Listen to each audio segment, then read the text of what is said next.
সংবাদ মাধ্যমের মুখোমুখি হন বাংলাদেশের অধিনায়ক নাজমুল হোসেন শান্ত। সংবাদ সম্মেলনের শুরু থেকে শেষ পর্যন্ত সাকিবকে নিয়ে বারবার প্রশ্ন হয়েছে।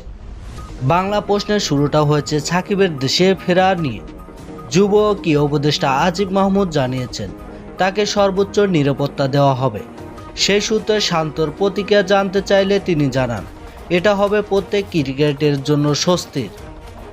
আরও শান্ত বলেন, সাকিব ভাইয়ের ব্যাপারে যেটা বললেন এটা অবশ্যই উনি যদি দেশের মাটিতে গিয়ে খেলতে পারেন এটা আমাদের প্রত্যেক ক্রিকেটের জন্য একটা স্বস্তির ব্যাপার হবে।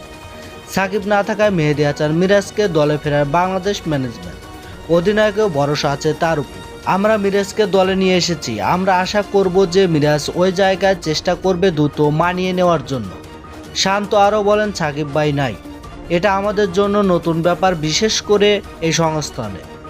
এখানে মিরাজ আছে, আশা করব যে মিরাজ আমাদেরকে ভালো একটা শুরু দিবে। আমি আশা করছি এই দল ভালো ফলই করবে ইনশাল্লাহ।